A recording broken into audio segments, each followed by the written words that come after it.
Hello and welcome to this special edition of theCUBE, our social media news desk. Well, the protests in Belarus have shaken the country to its core, and the movement to get people onto the streets has largely been driven by social media despite restrictions to the internet. Throughout these protests, thousands of people have been rounded up and detained by the authorities, with many relatives unaware of where they were or what was happening to them. Here in theCUBE, we have been investigating the wealth of social media videos that have been circulating in recent weeks for clues. And we can tell you what has been happening on the ground and how people have been resisting.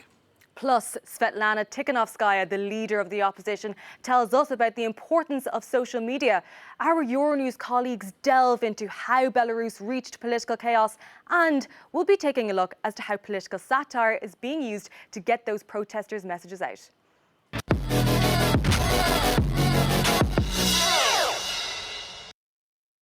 If you search on Google for Europe's last dictator, you're going to get search results relating to Alexander Lukashenko. And weeks after that disputed election result, he has managed to maintain and hold onto power. And that's despite people taking to the streets in protest against him. This is Telegram. It's an app that people have been using to share such videos.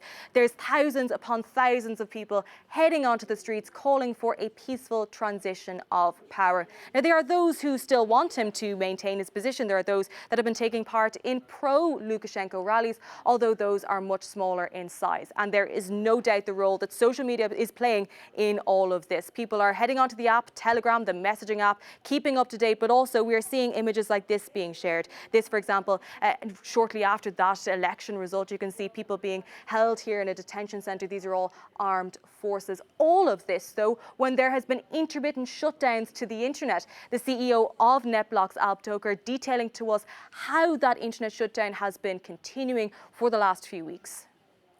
The temporary announced outages are quite different from the types of restrictions that we saw at the start of the crisis in Belarus. These are total blackouts, but they only affect small regions. So these are really about silencing voices from location at that point in time, whereas the earlier restrictions were more about almost creating confusion or restricting information around the elections. And this really had an impact on what the world was able to see and hear during that period from the 9th onwards. In an interview with Euronews key opposition figure, Svetlana Tikhanovskaya detailed to us that she sees no signs of abating for these protests. All Belarusian people, it's the will of Belarusian people. So people are striking now, people going out on demonstration every day, and we are sure that we will not stop until the authorities will step away, because our society isn't ready to obey the dictator anymore. Our society will not just be able to forgive and to forget all the crimes they committed, and we will stand until we win. So your husband is a YouTuber. He used YouTube significantly, so online videos and such as a platform. What do you think the role of social media is in this movement? Authorities own all the mass media, so we didn't have opportunities to show all the truth and to say openly to the people of Belarus. And the role of internet is great in our case, because our people they got an alternative source of information, and where any person can say anything he wants, show anything he wants. So we just can know the news as fast as it's going on, or even online. So I think it's the role of internet and YouTube is just great in our case. And so, on the night of the election, there was an internet shutdown. We've had cuts to the internet quite often now in the days and weeks since. Are you concerned about those cuts to the internet? Of course, we are concerned about it. It's not normal that internet is cut off for all the country, because it's not only about news, but it's about bank working, about paying with cards, and it's paralyzed the whole country. But of course, it's very important for getting of the news, because we on the 9th and 10th of August we couldn't get fluent information about what was going on in Minsk and all over the country. Before you departed from Belarus, you said in a video for people not to protest. But now you are far more vocal about your call for change. So what changed from then to now? Maybe one day in the future I will tell everybody about this video, but now I'm sorry, I don't have right and opportunity to talk about this. And do you feel more safe now to have a call for these political changes now that you are outside of Belarus? Of course, I feel much safer here, and I think that from the place I'm now, so I can say much more, and I can say more strong things, and more I can say more openly if I were in Belarus. We've seen protests in Belarus before. For example, in 2006, people took to the streets, but not in the scale and in the amount of people that are calling for change as now. There's more people now than ever before calling for change. Why do you think that is? Because, time is passing, and, 26 years, I think it's enough for everyone. And people now are, they are enough of it, and they want to build new country for themselves, where rights are respected, where they can stay and speak and elect how they want. They shouldn't be forced to do this or that thing. And Belarusian people woke up, and they are ready to fight for the rights now. Thank you very much, Svetlana, for speaking to us. We really do appreciate it.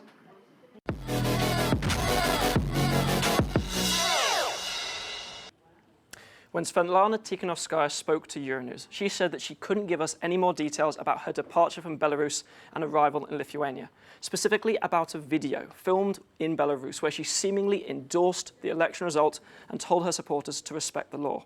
Well, this is that video as it was uploaded to Telegram. You can see Svetlana Tikhanovskaya sitting on a couch in front of blinds, reading from a piece of paper, as she urges her supporters to cease protesting on the streets and avoid blood and violence. Soon after this video was uploaded, a number of supporters and social media users pointed out that they felt that this may have been filmed under duress and inside the Central Electoral Commission's office within Minsk. Well, here in theCUBE, we wanted to investigate further, and we found a YouTube video from 2019 with further facts. Here you can see on this video identifiable markers, notably the blinds which we've highlighted in this red box and the sofa design in this orange box. They appear on both the video of Svetlana Tikhanovskaya and in this YouTube video filmed inside the electoral office back in October 2019. This confirming to us that this video was indeed filmed there before her departure from Belarus. Svetlana Tikhanovskaya, like many opposition figures, under immense pressure during these ongoing demonstrations in Belarus. But it isn't just key figures, it's also journalists on the ground. And there is a growing concern about the number of international reporters who are being detained within the country. Well, stay tuned on this edition of theCUBE, as after the break, we'll be having a broader conversation about Belarus's geopolitical landscape.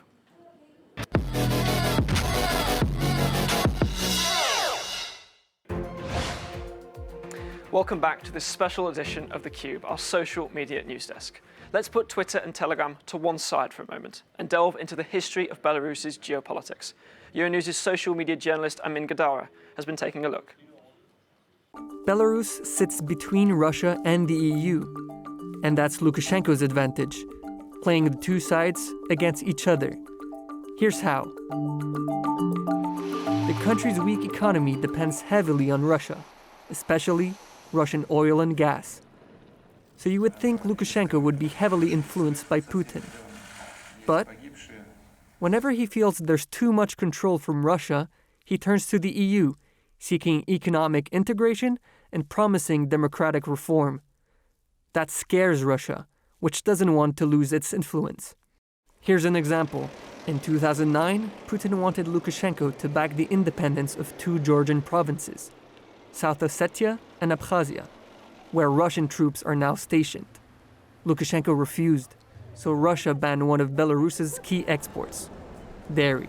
Lukashenko then went to the EU to certify Belarusian milk for the European market. Russia backed down. Belarusian milk, once again, flowed to Moscow. See? And whenever the EU goes after him over human rights, Lukashenko turns to Russia for help. There is always the risk that in doing so, Belarus will lose its sovereignty and become another Crimea or another Donbass or whatever. And this blackmail, bargaining has been going on for over a decade. Putin and the EU are getting tired of this game. Russia has gas pipelines going through Belarus. They used to be a bargaining chip for Lukashenko. Now, Russia has built new pipelines that bypass Belarus. On the other side, the EU is turning up the pressure to democratize. We don't recognize the results presented by the Belarus authorities.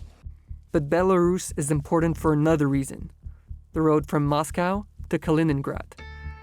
Between the Russian exclave and Belarus sits the Suwalki Gap. It's a 100-kilometer-long border between Poland and Lithuania, both EU and NATO countries. So this area is important because it connects these members together, but it's hard to defend. If Belarus pivots to the EU and NATO, Kaliningrad could be further away from Russia. If Belarus turns further to the Kremlin, military planners say Russia could invade it so that Kaliningrad is no longer isolated for them. And in that case, it's the Baltic states that would be isolated for the EU and NATO. Amin Gadara reporting there. Now, one of the main reasons for the European Union's response to the Belarus crisis were the images of police brutality. These not always filmed by news cameras, but often by ordinary social media users, filming on the streets and out of their windows. Here in theCUBE, we wanted to verify and pinpoint these videos to confirm that they did indeed show examples of police oppression of these opposition demonstrations. Let's take one for an example. Here, this is a video uploaded to the popular messaging service Telegram on August the 13th. This shows two armed personnel beating a man to the ground. This individual stumbles before eventually falling to his knees under the pressure of the batons. What you don't see here is a crowd of opposition demonstrators. This person appears to be isolated. Here in theCUBE, we were able to take screenshots of this video and plug them into open source tools, search engines like Google and Yandex that you can use at home. Here you can see identifiable markers both on that video and in these open source tools. Notably here, the building, which we have marked in this orange box. You also have the noticeable street lamp design here in red. These matched up both in the video on Telegram as well as in screenshots of Street View on both Google and Yandex that we were able to verify. This confirming to us the location, but also to verify it further, you saw again those images of the street lamp and bollard near to where the man was beaten to the ground, and they also appeared on Street View for Yandex. This all confirmed to us the location of where this video was filmed, here in the city of Grodno, on Belarus's western border with Poland. Just one example of how social media has documented recent events in the country. But one video in particular has caused outcry, filmed here in the capital Minsk.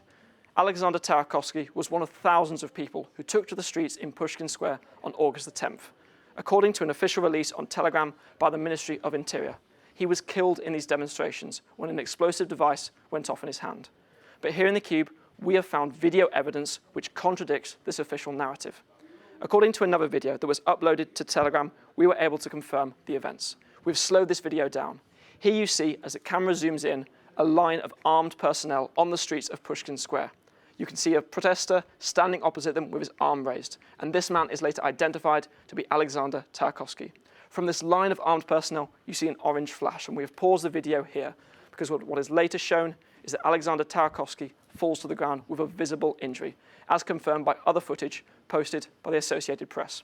Once again in theCUBE, we wanted to verify where this footage was taken. So that meant going back to those open source tools and finding verifiable markers. Here, for example, you see the shop front, which we've marked in yellow, and the noticeable metro design in orange, matching on both Telegram and on Yandex Street View. One example of how we verified this information. So this confirmed to us the location of that video. But what's more, Euronews' international correspondent, Annalise Borges, spoke to Mr. Tarakovsky's former partner. She told Euronews that when she inspected his body, she saw no evidence of an explosive device and no signs of burns on his hands. She also provided Euronews with this, a medical document for Alexander Tarakovsky's death. This says that his death was caused by severe blood loss, caused by blunt trauma to the chest. No mention again of an explosive device. This all contradicting that official narrative. Anger and demonstrations in Belarus have been growing for weeks now. And the latest level of anger is focused on the questioning of key figures, including a country's Nobel Prize winner, and their alleged involvement in an opposition coordination council to facilitate a peaceful transition of power from President Lukashenko. But when it comes to Alexander Lukashenko, pictured here just a few days ago, and here in 1994, he has not always been such a divisive figure.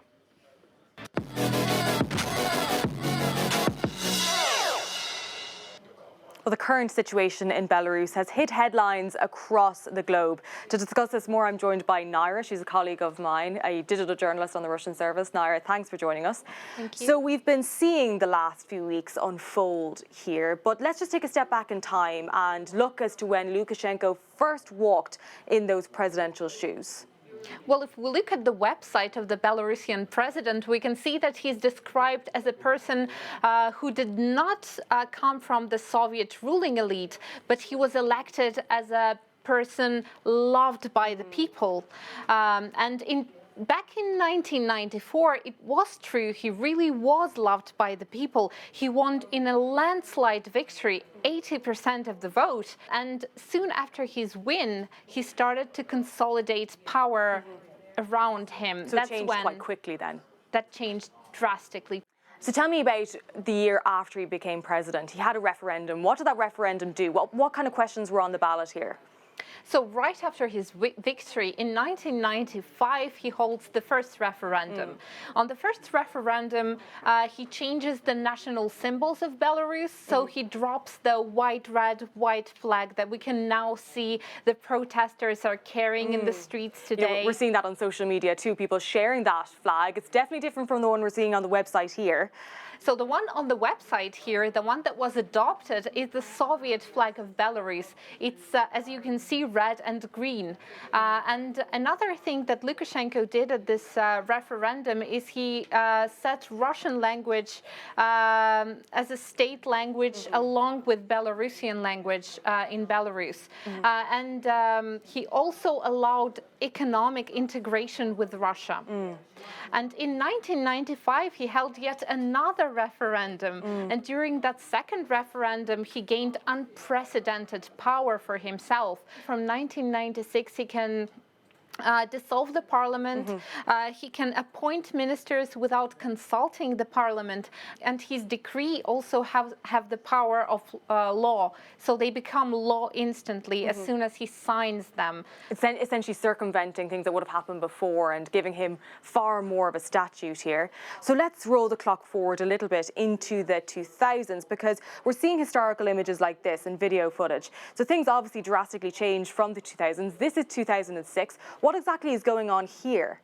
So in 2006 is the third term for Alexander Lukashenko. That's when he was re-elected again in a landslide victory.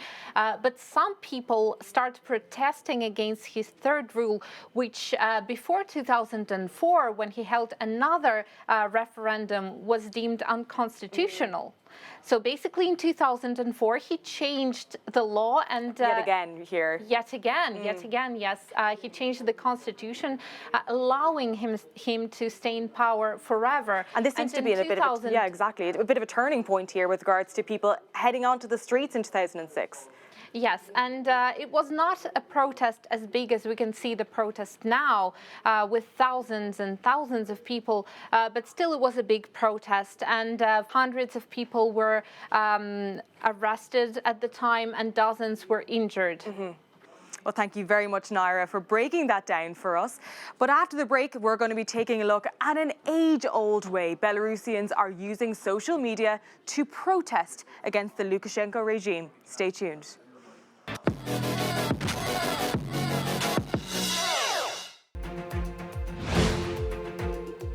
Welcome back to this special edition of theCUBE. We've already heard in the programme how opposition demonstrations have occurred previously in Belarus during President Alexander Lukashenko's 26-year rule. But the difference in 2020, the added element, is the availability of social media and mobile phone cameras, allowing users to share videos and content from these demonstrations across the globe, even when the internet has been shut down. But another way that social media has been used is for political satire. For example, just a few days ago, when President Lukashenko was pictured leaving and arriving at his residence brandishing a rifle, this was transformed online by users into satirical content. Well, to join me for more on this is Andrei Pozniakov from our Euronews Russian service. Andrei, thank you very much for joining us. You've been looking into the online conversations that people have been having. What more can you tell us? Well, this activism, in fact, appears not only in social media, it appears also on streets, in political comics, elsewhere. You can see how the protesters depict their struggle with the security forces. This one, the image of Belarus, is being beaten to death, almost to death, by an officer. This picture, this photo has been taken on one of the demonstrations against Lukashenko, and it says the first reason is you, the second reason are all your corpses. A response to Lukashenko's allegations that all the protests have been paid, organized and inspired from abroad. And these lyrics, these are songs lyrics, they're very popular. Indeed, yes, it was a very popular song back in the 90s. It's telling about the breaking up, the inevitable breaking up, and the reasons for that. Exactly, and we've also seen some examples of caricatures specifically focused on President Lukashenko himself, such as this video on Instagram. What can you tell me about this? This was created by filmmaker Alexander Ivanov. You can see the balls in protesters' colors chasing Alexander Lukashenko. Go away is one of the mottos of these protests. And this is a hashtag as well that people have been using online. We've seen other examples as well of this content specifically at Lukashenko, such as this one. This is from Russia, I understand. Yes, from Russia, from other ex-Soviet countries. There is a lot of pictures viral on social media. This one, a cat with a pattern in Belarusian colors, moving gently a cup with Alexander Lukashenko's face. See how they watch the abyss. Lukashenko and the cats, they quite understand it. This one is inevitable. He will fall finally. This photo is another example. It recalls the Lord of the Rings magician Sauron, evil magician. Sauron, go away. The other poster suggests to help Sasha, Alexander Lukashenko, to find a way to The Hague, the International Criminal Court. So this is essentially saying that he should be judged for his actions. And we've also seen some activism and some caricatures from very famous artists, including this one from Sergei Yelkin. What did he tell you about this? Well, he's very popular in Russia and Belarus, and I think abroad also. He explained us the role of the political satire in these protests. I would like to believe, I would like to think that these satirical images, memes and cartoons, have become a replacement for protest banners. Before, when there were no social networks, when these were not available, what would have been the flag? Satire has become a common symbol of both sorrow and joy. The people who went out to the demonstrations needed some kind of symbol to identify themselves, some kind of common element. Now, caricature can be one of those things, and I like it that way. That was Sergei Yelkin speaking to Andrei Pozniakov from our Euronews Russian service. Thank you so much for your help there. So there you can see how political satire has woven into the online conversations that people have been having around these demonstrations in Belarus. And this indeed is a movement that remains both on the streets and online. Thank you for watching this special edition of theCUBE.